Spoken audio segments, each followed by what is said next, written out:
I've said it once, I'll say it a million times. Fellas, you gotta check out Manscaped. You need to do it. Forget about anything else. It's not weird. You need to check out Manscaped. You need to get yourself a lawnmower 3.0. You need to get all of the products. You especially need to get yourself some crop preserver if you are going outside. You need it all. So make sure you check out Manscaped. Use that code DNVR20 for 20% off whatever you get from Manscaped. Let's jump into the show.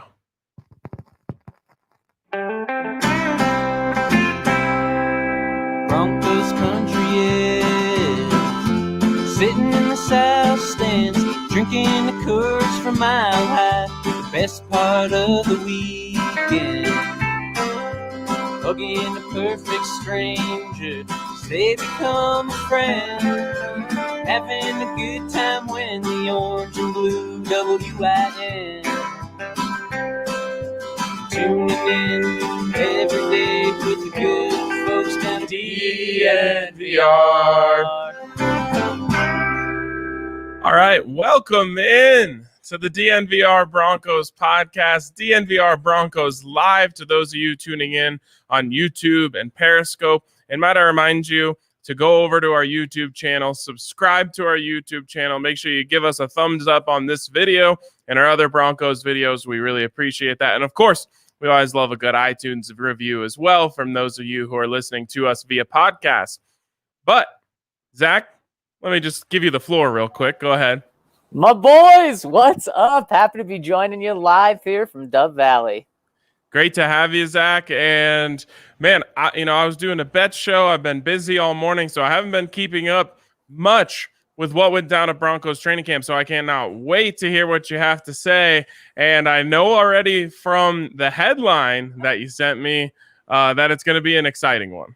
I'm going to sound like a broken record just on steroids today, guys. Last time I was out here, of course, the Broncos weren't in pads, and it was a defensive day. The front seven just for the offensive line. Today, it was like that on steroids with pads, and this time, it wasn't led by an entire front seven. It was led by number 58, Von Miller. Absolutely took over practice. And now, on the flip side of that, he was destroying one Elijah Wilkinson, who was a starting right tackle all day. Well, you know what? I hate to say it, but it's not a surprise. So that's going to lead me to the next question.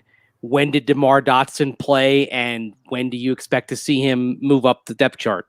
Well, I was taken in practice next to Tyler Columbus, and he knows a thing or two about the tackle position with the Denver Broncos. And the whole time, pretty much after every single play, he was going, it was Elijah's side again, Elijah's side again, Elijah's side again. And of course, I was seeing that too, but it was a tackle, a former NFL tackle, putting it on solely one player. It wasn't like, a chip was missed there, and there could have been some of this or that. No, former players saying that. And it was DeMar Dotson still very much with the backups, not getting any time with the ones. The third team is where he's rolling right now. Stop wasting time, guys. Get DeMar Dotson up to the first team post haste.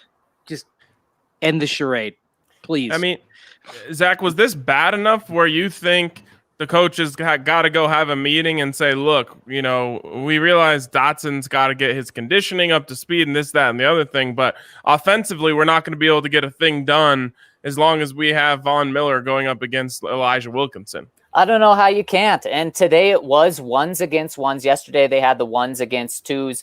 And Ryan, to get the offense going, you almost need to put the first string offense against the twos tomorrow, just because, again, I wasn't able to see Jerry Jeudy do much. I wasn't able to see this offense stretch out. I'm still waiting to see it, because for a second day that I've been here, the front seven and Von Miller has just really destroyed practice. Now, it was a more of a run-focused practice. They still threw the ball more than they ran the ball, because that's the NFL. But they ran the ball a little more.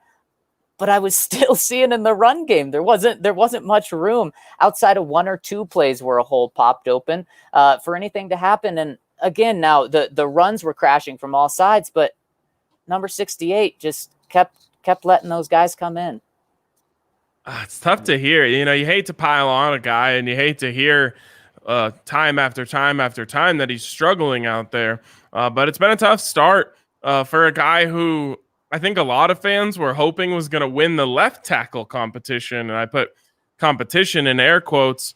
You're seeing now kind of what we were talking about on this show when that narrative was being tossed around there, which is, look, I realize Garrett Bowles is not, the ideal fit for what you're looking for at left tackle. But if Elijah Wilkinson is anything like a left tackle that he was at right tackle last season, you don't want that either. And this is why we were so bullish about signing DeMar Dotson long before it ever became reported that the Broncos were having him for a visit. It's just it's not going to work over there. Yeah, no, it's not. And there was one. So you know how they do a team period, then they'll do something else in a team period, or it'll be the first team, second team, third team. The first team offense had 6 team periods. Von Miller got to the quarterback on at least 5 of those series. So that's like saying Von Miller gets a sack or gets extreme pressure on pretty much every single series in a game. That's how dominant he was. And yeah, it wasn't Elijah, was it Von, maybe a mix of both. So you can look at it from the good side, you can look at it from the bad side, but there was a 3-play sequence in there, back-to-back plays, where Elijah was beat on a sack, Von Miller coming off the side. It was a play action, and there was just no time for a play action to develop. The next one, Von had incredible burst off the edge, flew right by Elijah, likely would have been a strip sack. I mean, Von's hand was right there. You're just not supposed to touch any part of the quarterback. So couldn't see if it would have been, but definitely a sack, if not a strip sack. And then the next play, guys, literally was a strip sack. You're not supposed to touch the ball or the quarterback, but they did. I wasn't sure if it was Von or Draymond that got his hand on it. But back-to-back plays of sacks, with one of them definitely being a strip sack and one of them likely being a strip sack. And what you're saying, you're talking about Von Miller, all from that side. Was there any pass rush coming from the other flank? How was Garrett Bowles holding up in his matchups? Well, better than the right side. But on one play before that, not right before, but a few plays before, you had Von Miller and Bradley Chubb both get off the side so fast that in order to not hit Drew Lock, they ran into each other. And it wasn't a terrible collision or anything, but they'd rather run into each other than run into the quarterback. So no one on the offensive line was perfect. And guys, Austin Schlottman got the shot again today. So that's back-to-back days for him getting the shot at center. That's 3 of 4 days where he got the shot at center. Unfortunately, the very first pass of the day, Mike Purcell blows by him and Drew Lock runs, but it likely would have been a sack as well. So that he was uphill from there. There wasn't a ton of interior pressure today, but man, as much as I want to say that Schlottman was trending in the right direction, that very first play made it hard to follow that narrative. Apparently, Zach brings the sacks when you go to practice. Dare I even ask who stood out on offense?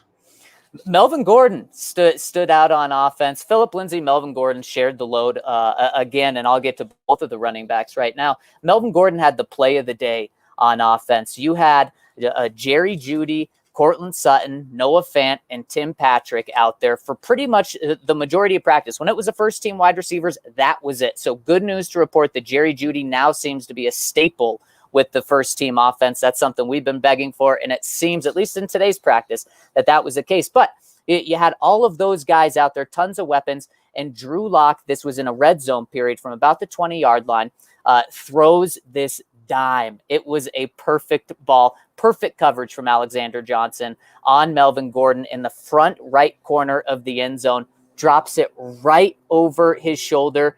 You know what they say? You can't beat a perfect pass. You couldn't, because it was perfect coverage from Alexander Johnson. Melvin Gordon got it in, tippy toes in, touchdown for the Broncos. Play of the day by far from them. And he was consistent in the pass game, looked good on some runs as well. But like I said, there not a lot of holes were opening up. On the flip side, this was Phillip Lindsay's worst day of practice. He had a ball go right through his hands. It was a zip from Drew, but went right through his hands. And then a couple plays before that, he put the ball on the ground on a run up the middle. And he was very fiery after that, very mad at himself after practice. Vic said he loves seeing that fire, whether it's Phil being mad at himself, being mad at teammates. He loves that fire, and he was very fiery. I'm not concerned about Phil, guys. Last week when Phil said he wasn't going to drop any passes this year, did I believe that? No, I knew the ball was going to go through his hands occasionally. And he's a guy that doesn't fumble. So I'm not concerned about fumbling problems, but it was a surprise to see a fumble. I'm actually shocked. Much has been made, and I'll touch wood before I even say this. Much has been made about the fact that Philip Lindsay hasn't fumbled in his NFL career. I don't know if I ever remember him doing it in practice before you just told me that. Yeah, I can't think of it. Unreal. And I've told this story before, but it's funny because his first action at CU when he came back from the ACL injury, he had a fumbling problem. And it was one of those things where he was so electric when he got the ball in his hands, but he fumbled enough that it became a concern. And then, he just eradicated that completely. And completely took that out of his game. It wasn't a part of his game in the latter part of his career. CU hasn't been a part of his game in the NFL. So yeah, I'm sure he was really pissed about that. For all I know, it may have been the first time he's fumbled in practice in the NFL. Yeah, it very well. Yeah, I don't recall one. The one thing though, I want to ask you, Zach, since you're out there today, do you think that maybe when you see a drop and a fumble, and because it's completely uncharacteristic for Phil, that maybe with the competition, he's pressing a little bit? Yeah, and that was a question asked by our guy, Troy Rank, to Vic after practice. And that's when Vic said, no, I don't think that you can really be pressing too hard. I love that Phil brings that mentality to every single practice. But, Mace, I do think that's a really good point, that maybe he is trying a little too hard or bringing 110% for every single play. And you can love that, or you can make the argument that sometimes it may just get to him even more than anything. Yeah, and it's what I talked about yesterday, where he's trying to score a touchdown every single time he gets the ball, and that can cause you to take your eye off the ball. That can cause you to try and do one extra move when maybe you should have just covered the ball with two hands. So it's interesting because you saw the good side of that yesterday. He was just so energetic, and it just looked like he had an extra gear above everyone. And you saw the downside of that today, of maybe he hurt himself by pressing a little bit. Right. Of course, the old Mike Shanahan cliche used to be that every play was designed to score a touchdown. Kyle Shanahan says the same thing. That's exactly where he got it from, guys, from his old man. And I think I asked Skangs last year, do you feel that way as well? And he said no. Interesting. Yeah. Maybe that's why he was only in town 1 year. Yeah. Well, I guess, he didn't want to disappoint himself, because if you're expecting a touchdown on every play and you only get like 2 per game, you might have a bad time. Yeah, seriously. All right, guys, Zach, what else do we need to know?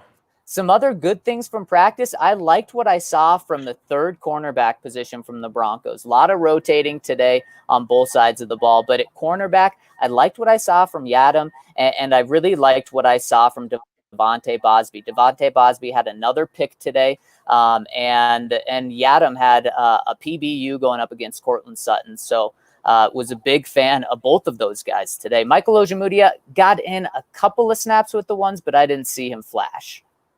We're going to hear from Devontae Bosby later. That's the guy I'll be spotlighting today on my written piece on DNVR, and he had some pretty cool things to say about the training he went through in the offseason, and also about Jeudy and Hamler. But yeah, he looks like he looks the part right now. And I think if you were taking these veteran cornerbacks and basing it on who's going to be the number 3 on what they did last year, I think, with all respect to Devontae Harris and Isaac Yadam, Devontae Bosby is the best of that trio. Yeah. All right. Yeah.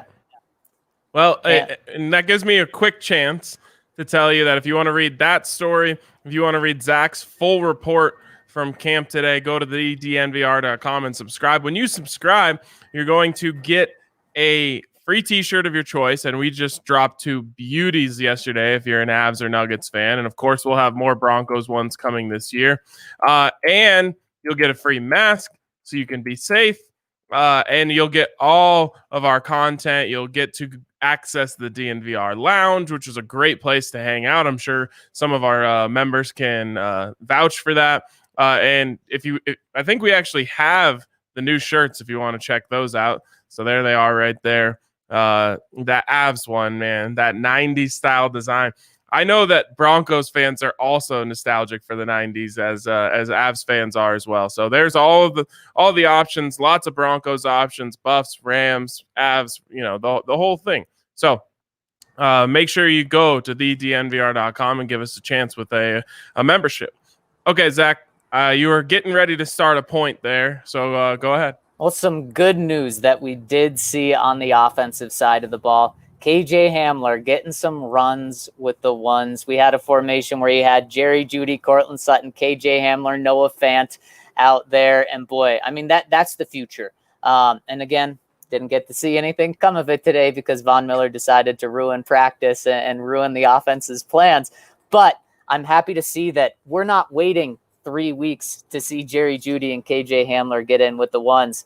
I just wish that we were seeing that with the tackle position as well. But I guess you can only ask for so much. But it was good to see KJ in there with the ones again.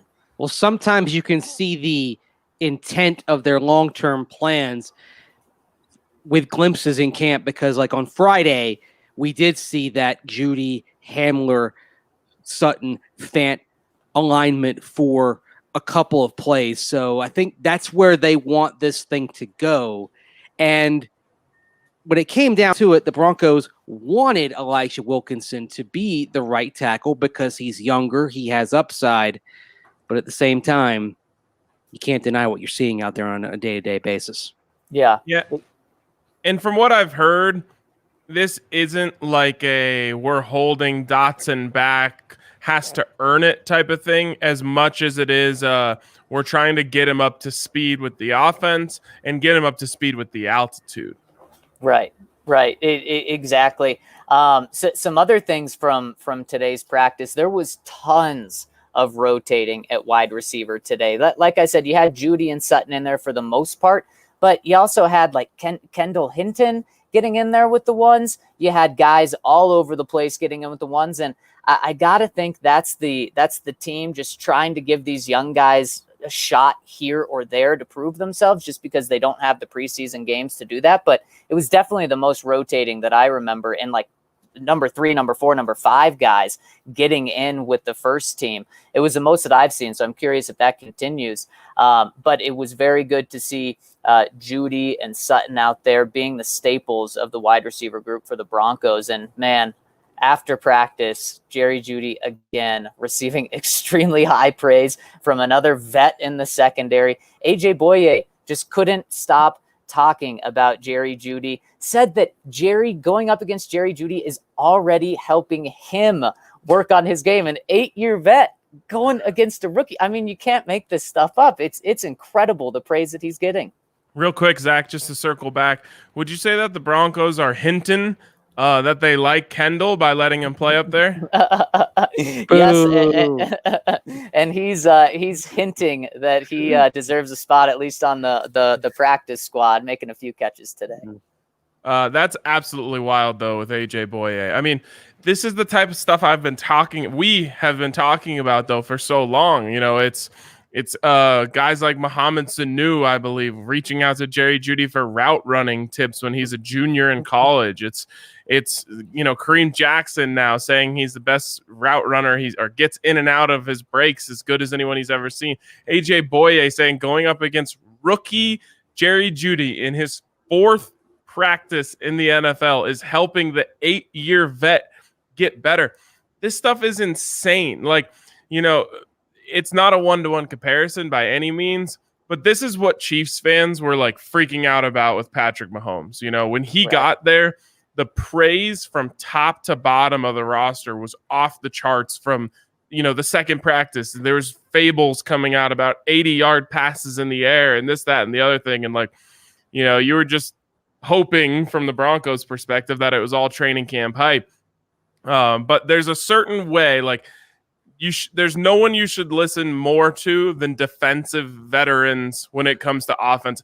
There is no way they are just handing out praise to rookie wide receivers on the offensive side of the ball. In fact, they'd much rather tell you, like, oh, yeah, that guy, that Jeudy kid, he's got a long, long way to go. He's got a lot to learn in the NFL. That's what they would prefer to say. So they're telling you that this kid is the real deal. He is absolutely the real deal. Yeah, I mean, this is typically how rookies are talked about during training camp. After practice, we talked to Graham Glasgow, and he was asked about the young guys on the offensive line. And he said, oh, yeah, there's some good ones. 95 is really good. McTelvin, I think his name is. I mean, that's what he said. And instead, these guys know who Jerry Jeudy's name is, and they're talking to him after practice to get tips.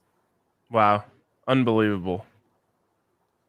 Yeah, and that's exactly what you wanted. That's what we thought he was going to be, the best wide receiver in the class, and he's certainly proving it today. And speaking of Kareem Jackson, he made a play today in practice, Maester, in 7-on-7s.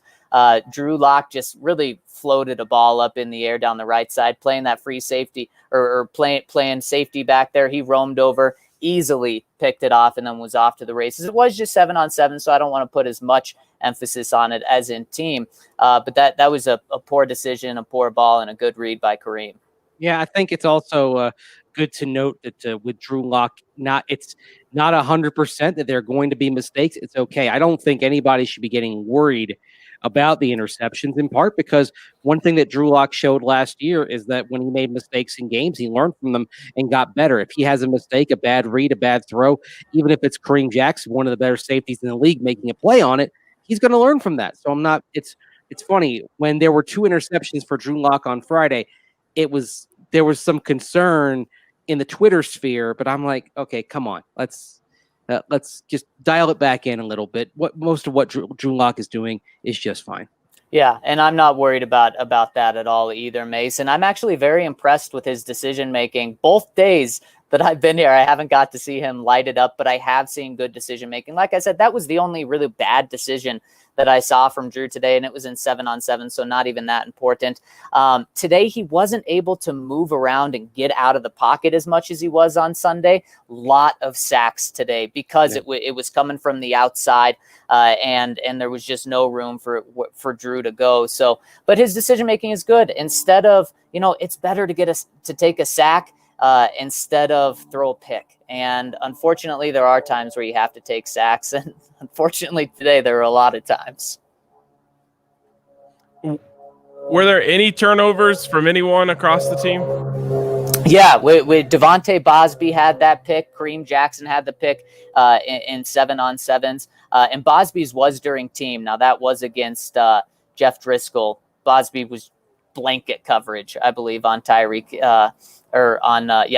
Cleveland, and bad decision. Jeff Driscoll did have a better day today than he did on Sunday, but still not lighting it up by any means. I'm worried about that. I'm worried about backup quarterback, honestly. Yeah, I was just going to say, Zach, let me ask you this.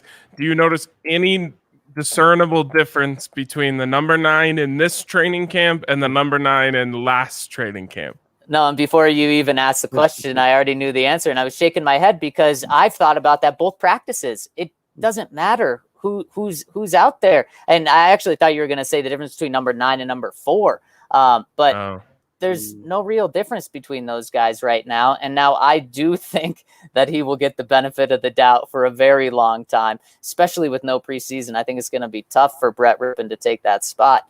But I would start thinking about it the way it's been. And yeah, compared number 9 from this year to last year, not much so far, except he hasn't hurt any running back, so that's good. Could have had Chase Daniel. I said it. You did say it. You did say it. And unfortunately, the way it's looking right now, Drew's going to be under a lot of pressure, at least if this is the way the line continues to play. And I got to be honest, I was on a radio show in Portland, Maine yesterday. Yeah, that's a thing that I did. And they were asking me, like, if this offense is so loaded with talent, give me one reason why they might not pop. And it was, of course, the offensive line. That's the one place where you have multiple question marks, and that is scary. It's scary, no matter how you slice it. It's the one thing that can hold this offense back.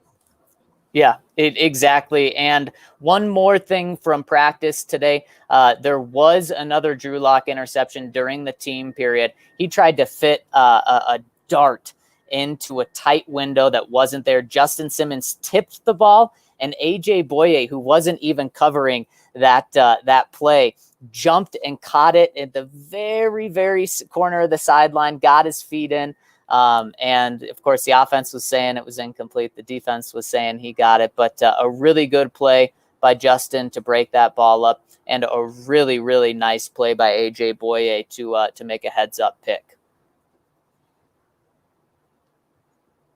Mace, you got any final questions? No, I'm good. Just want to see your report later today. It'll be detailed with much more on the DNVR.com. Zach, I do have one last question for you. My question is, when Elijah Wilkinson was getting beat, was he saying this? Screw this. I think so. Screw this. He would, with Von Miller coming off, every time Von Miller lined up across from him, he was saying that. Oh, Mace, we love you. No. That lives on forever. We've got our drop for the year, don't we? Yes, we do. I hope we don't have our drop for the year. That wouldn't be good. That's honestly might be better than World of Suck in terms of quotes of the year. All right. Well, Zach, we're going to let you go to get to work on your report, which of course will be up on thednvr.com later. Again, become a member, get yourself a shirt, a mask, and then a couple other notes. Check us out on YouTube, subscribe there, hit us with a like on these videos. That helps boost this up so more people can see us. We can add to the DNVR community. And for those of you who like to enjoy the comment section of the podcast, we'll be over there in the podcast format for the rest. But for today, on the live portion of this, that's going to do it.